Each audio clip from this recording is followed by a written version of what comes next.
So good. I mean, so Arseny, I mean, just it'll be good to just get a little bit of formal background from you as I'm just started the recording. So that'll be good to get a little bit of context from your side as to what the sales leadership has been for you, and then we'll get into the questions. Right. I mean, I started my career in consulting, and I quickly realized that my character is about sales, right? And I started being a professional in the sales function from 1998. That's when the crisis hit Russia. So it's been almost 22 years. Okay. But I actually started managing sales a little bit later, starting from 1999, when I had a small team of people reporting to me.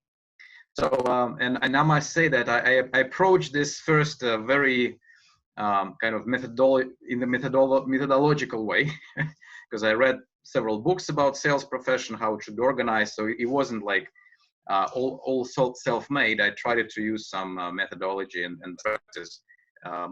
My friend from UK helped me with that. Okay. And what I see that as I grew through the profession, because I managed the businesses from $50K per year, I mean dollars, to $500 million, right?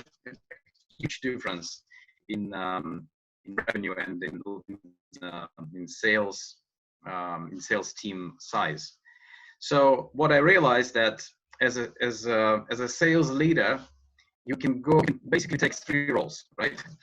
The first role is the builder, right? When you really build from scratch, a startup environment or something really new, and that's where you have a building role. You can build your organization from scratch, make an ideal world, and start building it, right? So this is the first one. Second one is what I call crisis management, when things are really bad, and it's about making sure that you change the organization and really make a huge difference. So it's moving from bad to good, right? And the third one is what I call transformation. And this is transforming from good to great. And this is when you make things which are doing okay, like almost making the numbers, maybe single number growth year on year, but really to transform organization to a more complex product or more value selling, or to a different kind of business model, like moving from one-time license, perpetual license, to subscriptions. And that's where the transformation comes into play. And I realized through my career that transformation is the most complicated thing to do for a sales leader, because it's about changing habits, and it's about working with an organization which will stay, right? It's not that you can fire everyone and hire new ones. You've got to work on the habits of your existing team, to change their behavior, to change their values, attitudes, processes, tools. And that's the most complicated and interesting work for a sales leader these days. Wonderful, wonderful. I mean, so it's good to understand the transition that you personally had, right? And that reflects on your commitment and also on your character to bring the best to the role, right? Because not everybody takes the effort to look at the role from all these perspectives. Sometimes people just grow into the role and just allow the flow to take them. But I guess what you have done is a conscious choice of understanding the different facets to the role, Arseny. So wonderful, wonderful, wonderful. So good. I mean, I wanted to, go ahead and get into a series of questions that can give some insights. And what I would request, Arseny, is wherever possible, if there are some personal anecdotes or instances that can make it more compelling. Sure. Yeah. Absolutely. So, good. So I'll start off by saying, what's really this observation that you are having in the area of sales transforming with this new abnormal that's all of us are facing today? So what are you observing, Arseny? My observation is that selling is more difficult. Mm-hmm. There is less demand for almost any type of product, unless you sell like face masks or some chemicals or vaccines, right? Because everyone is very cost conscious. therefore, I mean, there is a methodology what's called challenger sales, right? When you really bring the value on the table, explaining that things can be organized and can be run differently based on industry experience and best practices. And I can give you my personal examples of how I work with some companies. I also mentioned names, but I'll give an example of a company which is focusing on business travel, right? And they were thinking in the beginning of, in the end of actually last year, of what to do with this digital strategy. What is the digital strategy? So what we've done is we organized a strategy session to understand what digital transformation can be for them, right? What it means to become more digital and how to make more money, right? At the end of the day, it's all about business results. So in this situation, I was not a salesperson, right? I really was a catalyst of tremendous transformation process that the owner decided to start. And this is where the product comes naturally, right? If you really bring the value and the deep expertise in a specific business area, then normally you're associated with this value, with this expertise, and the product comes naturally. So with this strategy session, the owner decided that we go with the digital transformation through presenting a business process in terms of digital product. And they've launched a digital platform for business called TS24. It's basically a web service which allows other clients to digitalize their business travel process, right? And I became an director on the process, so that I'm managing this whole digital transformation agenda. Arseny, just a quick, sorry to interrupt, but what happens is that there is a little bit of noises coming up when you're speaking, so I'm not able to hear clearly. Let me take the microphone, okay? Give me a second. All right. Sure. I'll just. So, yes. So I'll just start with the question again, Arseny, so it goes with the flow. Yeah, so I just want to understand, Arseny. So how are you observing sales to transform in this new abnormal? I mean, given the current situation that we are all in globally. Right, and I would like to mention that it's much more difficult now for sales professionals, because the demand is obviously much lower than it used to be before the crisis. But this is good and bad, because, I mean, the story is, if you're selling face masks, right, it's easy. there is a clear demand. But if you talk about something more complicated, something more business related, then you really have to demonstrate the business value, right, with what you're offering. And there is what's called a challenger approach, which is getting quite popular in the in the last years, of how a salesperson becomes not just a fulfillment of demands or needs of a client, but rather comes with a new approach and really challenges the way how the organization operates at the moment. And I can and that's where the best and the most interesting projects happen. And I'll give you an example. Nice. As I focus in digital transformations of companies, and I've got education as an independent director, I was invited by an owner of a company in the area of business travel to help them with digital transformation, right? And the first thing we did was a strategy session where I helped the team to understand where and how they can run this digital transformation and what kind of the business benefit they will get. It's not about selling, right? It's about really bringing absolutely specific business expertise and business value to the organization, how to run this very complex and very complicated thing, because any transformation is tough, right? Absolutely. So with the business value, which I demonstrated, becomes a clear next step to to be the one who executes it together with the client. So you're not in the kind of client and seller situation. You are in the partner situation. True. When your business value becomes part of the solution, right? And then you help the client to you become a catalyst for transformation and for the changes in the organization. And True. so after this session, I became an independent director responsible for digital transformation, and the company decided to start with the launching a new digital product, which is a web service for business travel. And that's I'm responsible for helping them drive this new digital product in the market. So Okay. that's an example. Wonderful. So, but when you're saying, but with the current situation, I mean, there is no travel at all happening. So how does this transformation actually add value here, Arseny?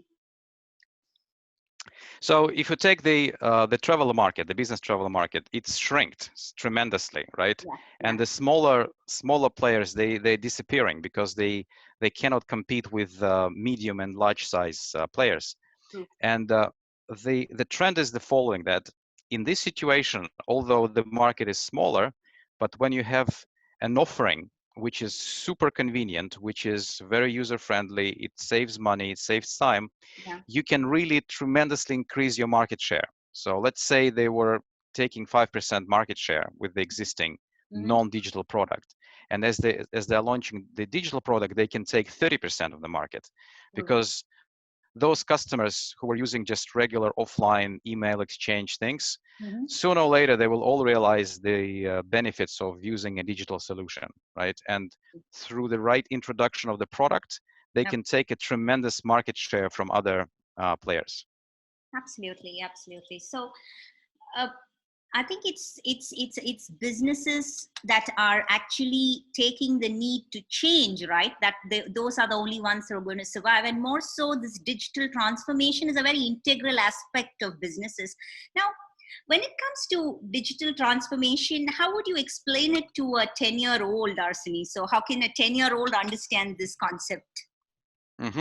So I would say that what happened is basically all companies looked at the American stock exchange and realized that, let's say 20 years ago, the top companies were from industry, from oil and gas, from finance, from retail, and some were from IT. If you take the top 5 US companies in terms of their value, it's all IT companies, right? It's Apple, Microsoft, Amazon, Alphabet, Facebook, all the IT companies, right? So the board of directors said, hey, these guys are doing something right?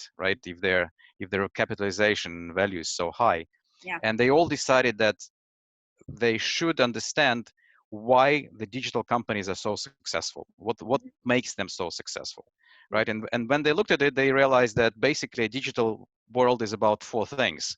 It's a digital product, it's a digital way of dealing with the market for sales, marketing, data collection, and things like this. Third is what's called digital assets, and mostly this is big data and digital processes. And the fourth, which is probably the most important thing, is the digital corporate culture. Because IT companies and digital companies are very different in terms of the way they deal internally in terms of their corporate culture. So when the board of directors and top management look at that, they said, okay, we want to make more money, but we want to be more digital-like. Okay. Right? We want to take the best practices from these companies. And they think, okay, we need to evolve our digital strategy. And basically, there are different stages how this evolves.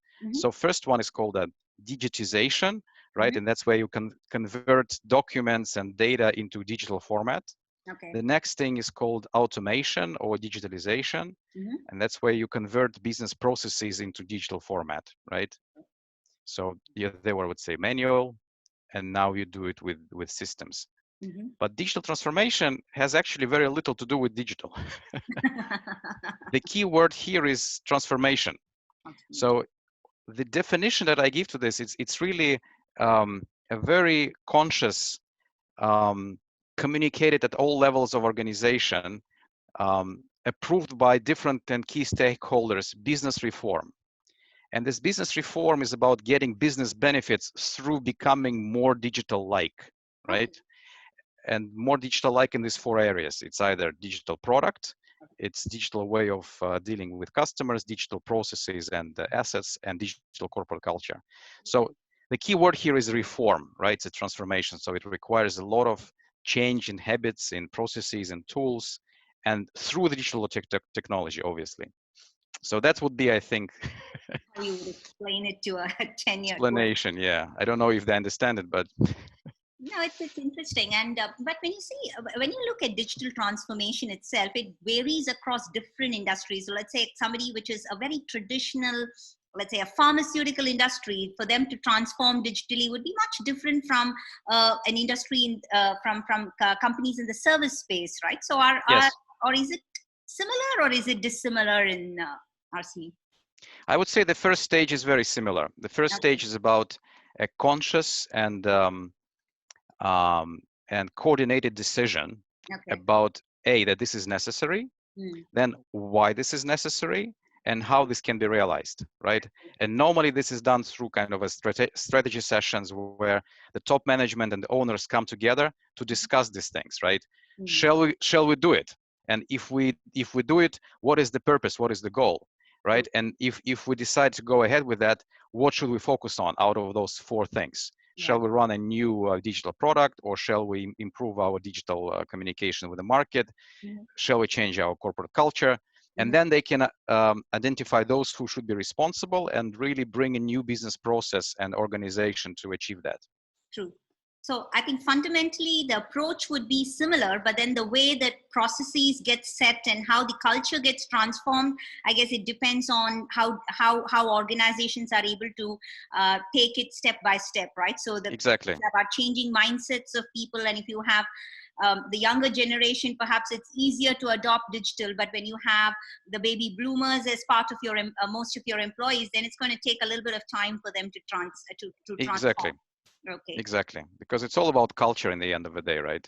End of the day, absolutely, absolutely. Good. I mean, what would be your advice, Arseny, for sellers to overcome any resistance to change? Because one aspect of change is the digital transformation that you're talking about. The second aspect of change is in the current environment. Only change seems to be the constant. So people have to learn to evolve and live with it, right? So what would be your advice for the sales professionals, especially, Arseny? This was the question we also asked a very well-known Russian scientist in the area of narrow thinking, of neuroscience. So let's say the brain science, right? And he said, basically, the idea is the following: if there is an articulated need for a change, then things are pretty easy, right? Then you can use the methodology which I just described. Then when the first person says, I need that, then, okay, we put together the team, we agree, we decide, then we put a plan, and then we execute, right? And then there are certain methodologies how to do that. But for the salesperson, I think at this stage, the most important thing is to create that demand, to create that understanding and need for change. And this scientist said that there was a very interesting experiment in one of the zoos with chimpanzee, right? And there were three types of chimpanzee. One was what's called the alpha males, right? Yeah. Right, who were the top guys. Then there were the mid-level, right? And then there were those who didn't care. They had no ambitions. They were just sitting there eating their bananas, right? And they observed this group of chimpanzees, and they realized that the only ones who are interested in change are those in the middle, because they all compete to become to get higher in the social environment. He said the same happens with people, right? And to make the dominants who are at the top change and understand that there is a need to change, you have to put them in what's called subdominant position. And we say, like, what does it mean? He says they feel in their organization that they're super cool guys and nobody can challenge them. But once you start comparing them to others, Yeah. that's when they say, these guys, they are the same level as me, but they do something different and they do it right and they can win in this competitive game. Yeah. In this case, they move from the situation of we're the top of the top into, we are one of those who are competing in this market. And that's when this challenger approach can start working, right? So bringing the true references how others achieve specific business benefits with your solution, right? That's probably the only way how to push these guys at the top to start thinking, maybe things are not as good as we think. Absolutely. Any stories you've heard recently, Arseny, where businesses that did not adopt the change have just gone have had to shut down, or any such things where change has not happened? And is there any specific instances or anecdotes? I would say that, for example, Horeca business, like restaurants and cafes. I mean, just walking around the streets of Moscow, you see how many of them got closed. But and the same for retailing, right? But those who embraced digital, if you take restaurants, a lot of them embraced what's called dark kitchens, right? They shut down their how do you call it, restaurants, but they still managed to produce the food and deliver it. So for example, during the quarantine times, I used to order food from these guys and they would deliver it to me, right? No problem. And these guys survived and they managed to grow, actually, because others who were totally analog and offline, they just had to shut down. The same with retail, right? And we see that a lot of retailers are now reducing their space and they do a lot of deliveries. True. And the tendency is that people don't go shopping anymore as much. So these two industries, I see the most, the best examples of how people just had to leave the market because they were not transforming fast enough. Wonderful. Nice. Good. And I think this is kind of globally. I mean, all of us across the globe have had this sudden swing of delivery systems that which have just evolved overnight, right? So work from home has brought out some new industries to. I mean, I think it's the entrepreneurial mindset that kind of gets these industries up across the globe. Exactly. Absolutely. I have a question, Priya. You're breaking up. Your voice is breaking. We can't hear you. Hello. Yeah. Yes, now it's better. I said I have a question for Arseny. So may I ask as well? Yeah. Please go ahead. Yeah. So what personally, how have you changed over the last 6 months, Arseny? I'm eager to hear that. I gained 1 kilogram. and fighting to get rid of it. But so but I wouldn't say that a lot have changed, to be honest, from my personal situation, because I started transforming 1 year ago. Right. That's why when I really started my transformation journey, as I realized that I want to do something different outside of the big corporation world. And I had a special education. I started, working with different owners to really introduce this new agenda of sales advisory and digital transformation consulting. And what I realized that it's really in very high demand at the moment, because everybody is thinking about it. So what changed is when you are in a big corporation, everything is given to you, right? Through methodologies, processes, knowledge, all these things. Yeah. When you are on your own or when you work in a small team, that's where you have to learn a lot, right? And my personal learning has grown tremendously. I mean, I spend much more time exploring new things by myself. Wonderful. I think that's what happens when you're part of a large ecosystem.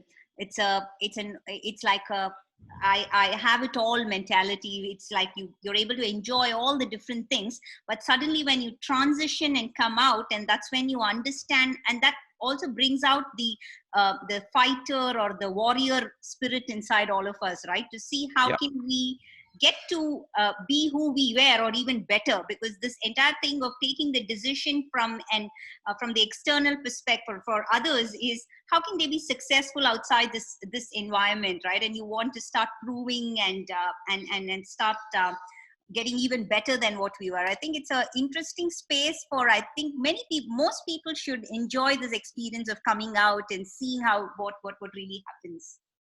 You Well, need the courage. it depends, I would say, because I've seen different examples. Yes, Because kind of the corporate world is safe, right? It's pretty yes, safe, you know. But the outside world is, I would say, more exciting. yes, yes, yes, yes. Because Right. there is also a balance between individual and individuals, I would say, needs and choices, right? So one is your need and all that goes with it, and then whether you're able to exercise choice to try this out, right? It's a balance between the two, I would say. Instead of just, it's not advisable to just jump the gun and start off on your own, but I guess it's a Exactly. gradual transition from a mindset shift to then an actual shift. Exactly. Wonderful.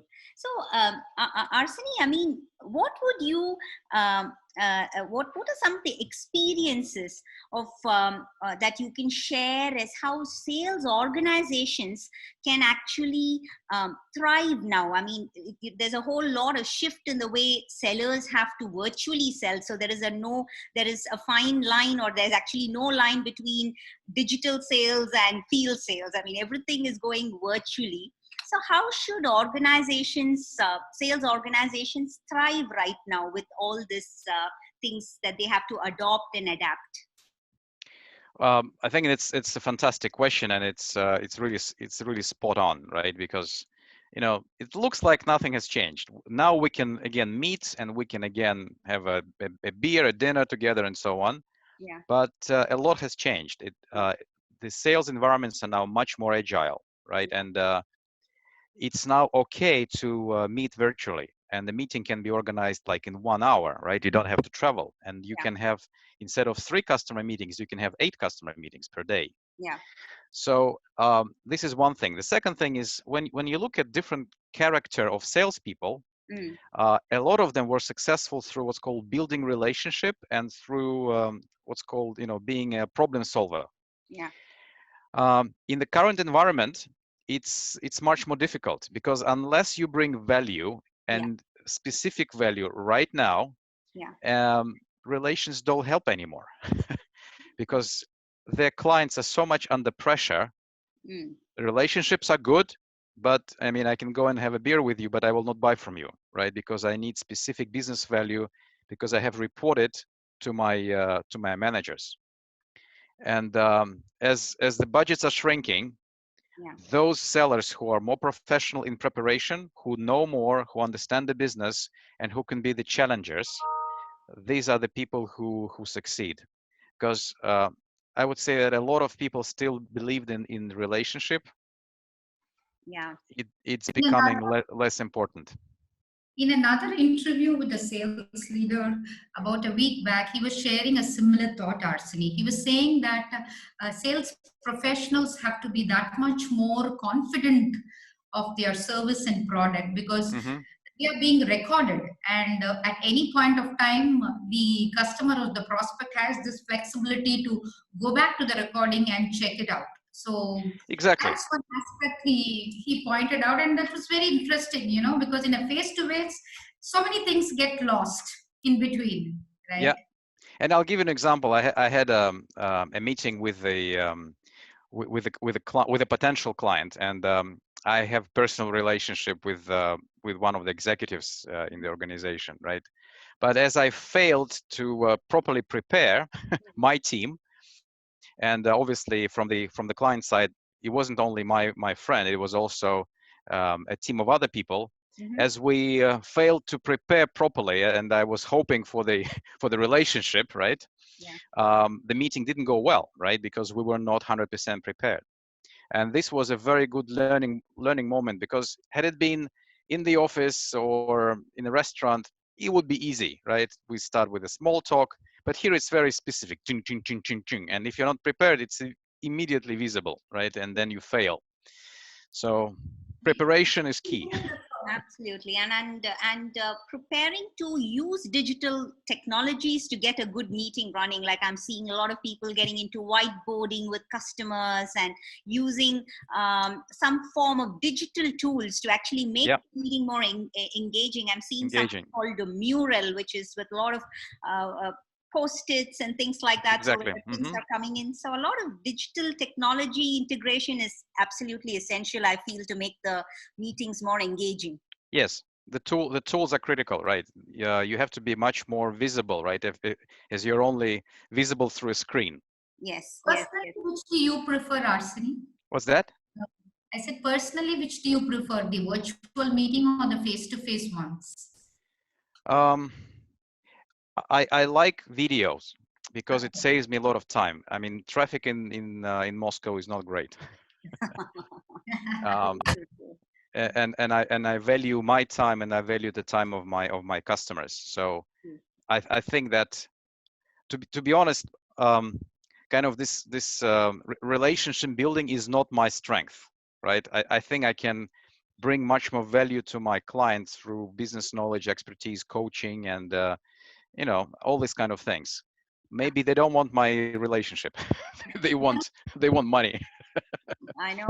That's what it's about, helping the customer move from the known to the unknown, right? And the values and insights that you're getting in this, in that space of conversation, to get them to take, to get an aha moment, or get that moment of insight to really consider you and your organization, or any of the things that you're actually talking to them about. That's critical, I feel. Yes.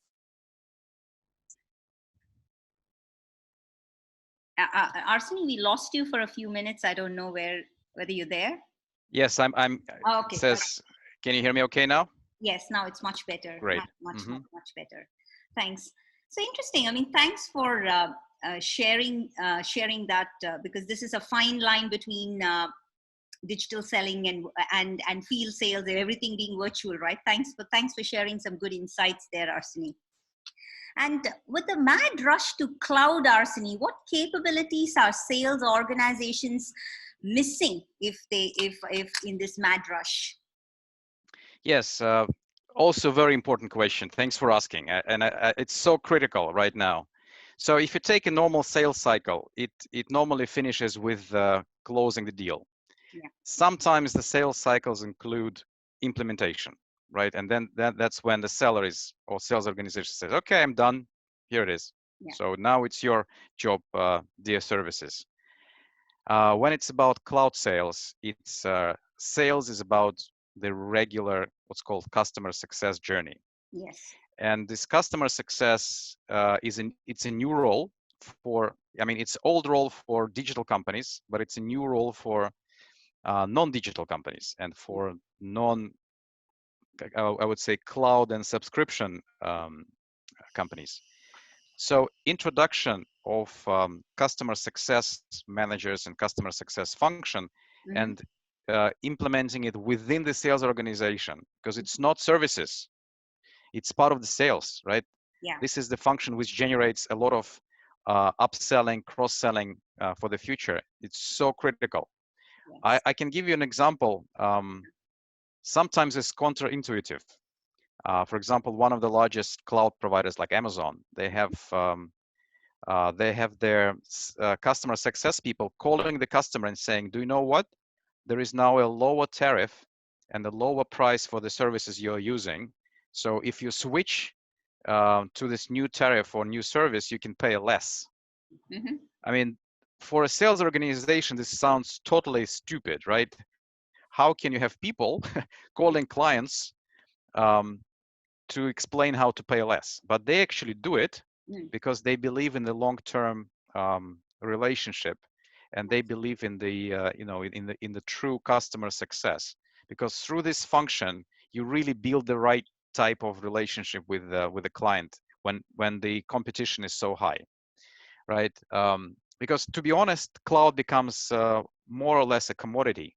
Yeah. And if you take, let's say, electricity providers, I know that Électricité de France, they have people who actually go to their clients and say, okay, here is what you can do to reduce power consumption. And they do it to help, to build those stronger relationship, and they keep customer happy because they provide that service.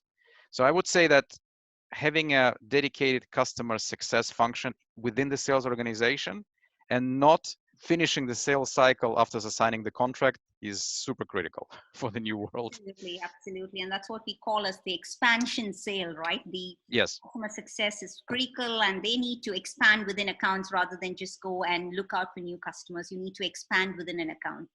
Exactly. Absolutely, absolutely. So what is the best piece of advice you have received that is still relevant today, Arseny? I would say there are two things, right? The first thing is, and this is actually part of my kind of character DNA, because I got engineering background, and I'm about building things. I'm about creating things, right? I like projects. So one of the first thing was advice back in the 90s, when they said, don't sell, help to build, and help to achieve business results. Yeah. Because in a lot of cases, I see young sales professionals who they're so much focused on their own target, they're not focused on the customer results, right? And I think that these days are gone, right? Yeah. You no longer can sell unless you demonstrate clear business results for a client. So this is the first thing. The second thing is don't cut corners. Don't cut corners. And as I give you an example of not preparing enough, as we're in a much more agile world, the preparation and the quality of this preparation is becoming critical. I mean, I remember, let's say 10 years ago, it was all about, go out and speak to your customer. The more you have face time with your customer, the better. It's no more the same approach. It's let's spend 2 hours to prepare as a team, as a sales team, because sales are becoming much more team oriented, right? Yeah. And let's spend 20 quality minutes with the customer. True. It's not about spending 2 hours with the customers talking about nothing. Yeah. It's about 20 minutes, but very, very high quality. So preparation takes more time than the actual face time with the customer. So don't cut corners. Absolutely, absolutely. I mean, Can you hear me okay? Valuable insights, Arseny, because I think our two apps, they're so relevant, because people don't have time. And if you don't utilize this short period of time with the customer, and that too with values and insights, I think it's like trying to fish in waters where you can't really survive, right? So that's really the new normal, and people have to, and sales professionals, I think, have to adopt this. That's critical for them, I believe. Wonderful. Yeah, because naturally salespeople like to meet people, right? And just meeting people is good. It's not good anymore. It's not good enough anymore, right? Yes. It's a quality meeting time. I mean, that brings me to another interesting question, which says, how can sales professionals gain the respect of customers in the time that they are actually having, in the conversations that they have? How can they gain the respect of customers, Arseny? There are two ways, and I think I've personally made a major transition in the way how I sell, right? In the beginning of my career, it was a lot about product discussions. Yeah.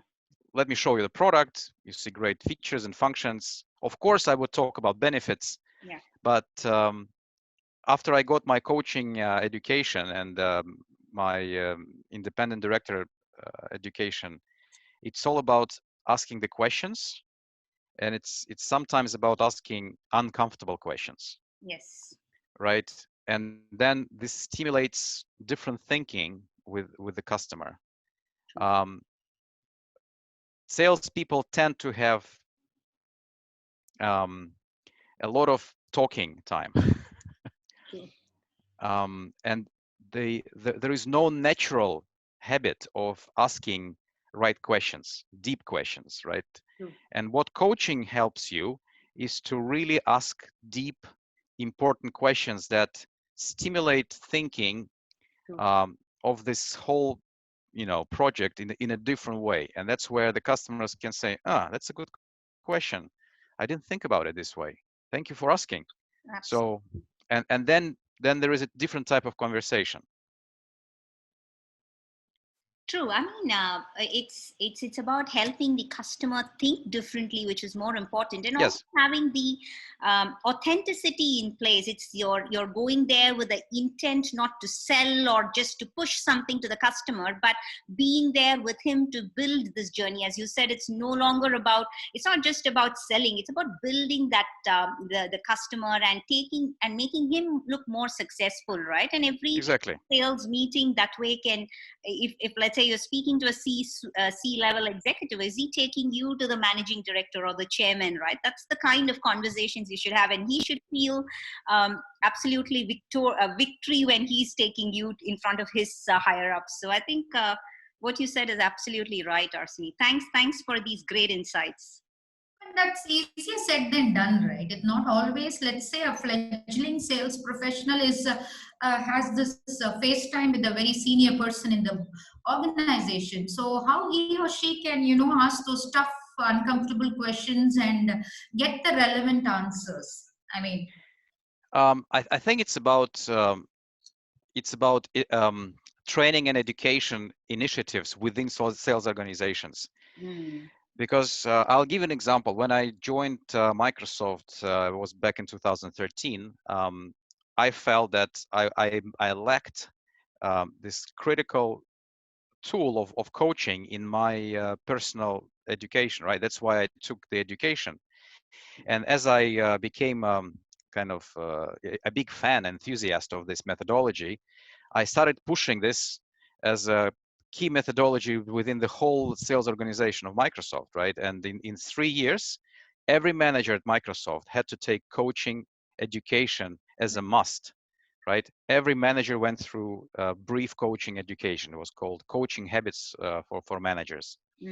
So, and I must say that this is great that this huge organization, right, decided that it's critical to really improve not a product knowledge, but improve the key management, key management capabilities of the sales managers, and they invested in this education program to change the way how sales managers work.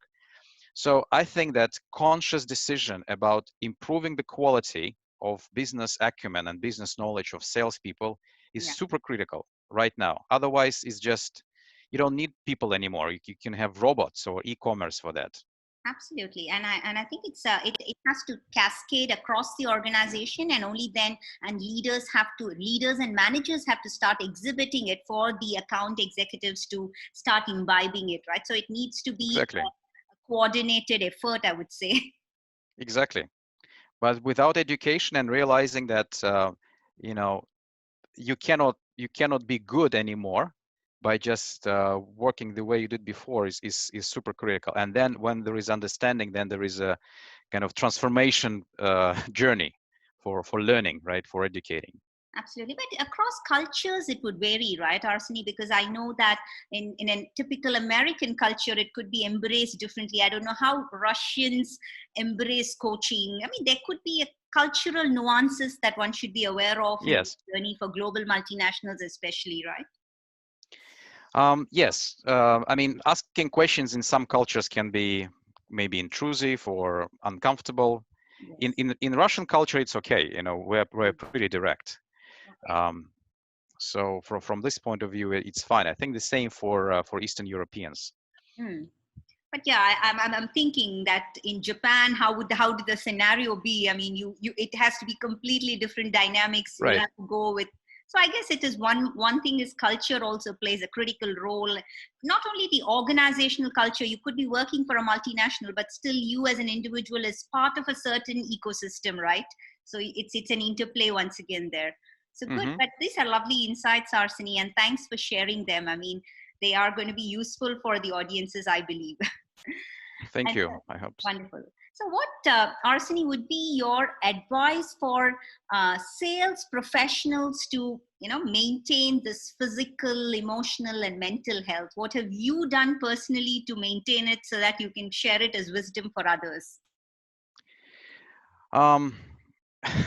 It depends. So I say that I have three I have like a chair with three legs, and they're critical for my personal well-being. So the first, I call it 3 S's. So first is self, second is salary, and third is son. So it means I have to spend time on myself, only on myself, on my work, and on my family, right? And those who are my closest people, right? In my family and my friends. A lot of people forget about self. And that's why they just burn out. They kill themselves, right? They work too much and they completely forget about themselves and their families. So I'm lucky to have a great hobby, which is golf, and golf is an amazing thing for what I call dynamic meditation, because as you walk through the golf course, you have to be super concentrated and you have to be super focused on what you're doing. So you kind of forget about everything else, because unless you're super focused, the ball will go anywhere, right? So you're learning how to to focus on one thing and just forget the rest. And that's how the brain switches from one thing to another. And then I have also a habit of quick, like let's say 2 or 3 minute meditations when I just walk up the stairs and walk out, just to control my breath and think about anything but work, right? So that the brain switches. So spending enough time on sports, on a little bit of meditation. I'm not talking about hardcore meditation. I'm just, because not everybody is into it, but just switching the brain from one thing to another is critical. And really dedicating not 100% of your time on work, but also having family and yourself. Yourself, nobody else. Love yourself. I think it's important. Wonderful, wonderful. And I think somewhere it is important to kind of, I think breathing, for instance, is very important, because sales professionals have the necessity to talk to customers. Yes. And I think their practice of anything with respect to breathing would give a good control on their voice. And also emotions.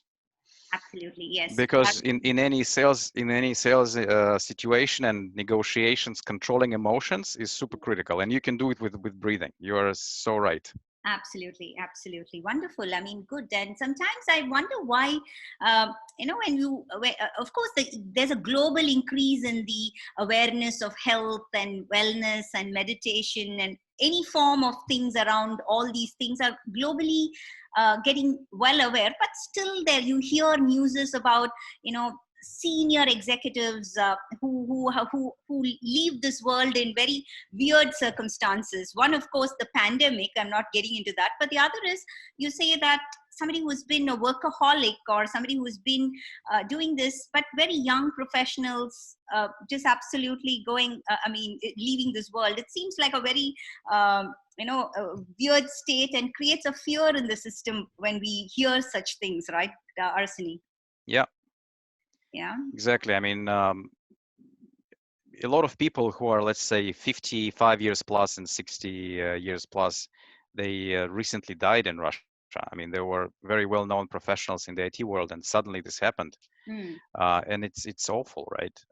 I don't know why specifically that happened, but this is a reminder for all of us that it's not about work. You really have to take care about yourself a lot. Absolutely. I think that's the missing part. And although there's a lot of awareness, there's media, there's technology, there's social platforms giving you all these things, but it's this gap between knowing and doing, right, which is increasing, and we need to start focusing on that. Exactly. Good. Wonderful. Yes, you're saying you're on mute, Buana? You're saying.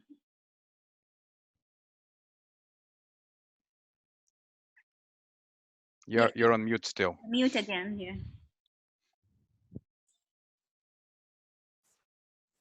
Hope you can hear me now. Yeah, Mm-hmm. yes. Thank you. What are the personal values that has given you the maximum returns? I would say it's this engineering approach to sales. Is that it's not about selling; it's about building together. I think this is really critical, and that's why when I hear salespeople saying, "Okay, let's push this product," I'm like, forget this word, right? If you approach this deal with this intent, Yeah. It's not the right thing to do, right? Because then the customer will not will feel it and will not accept this approach.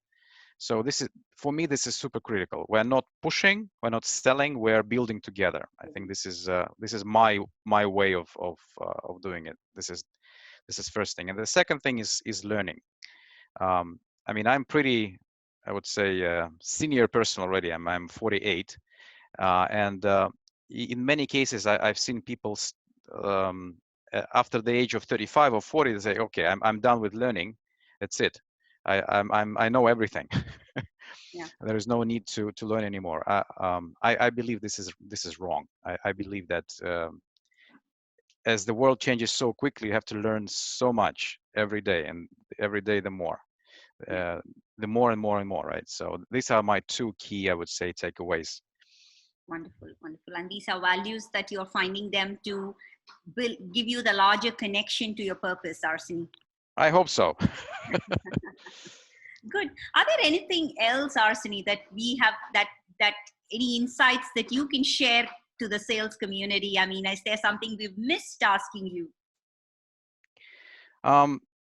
You asked really critical questions, which are so relevant to the current situation, and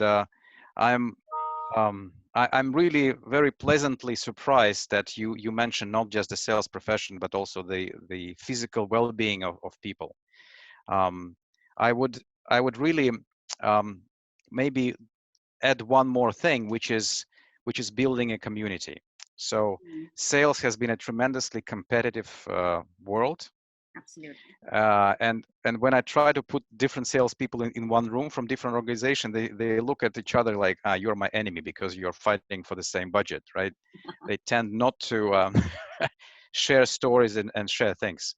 And what you are doing is I think super important, right? Where as you are building this community of sales leaders who are ready and willing to share and willing to bring value not only to their own organizations but also to the sales profession and sales community. I think this is so great, and the idea of professional development, medical well-being is super exciting. So I wanted to thank you very much for this initiative.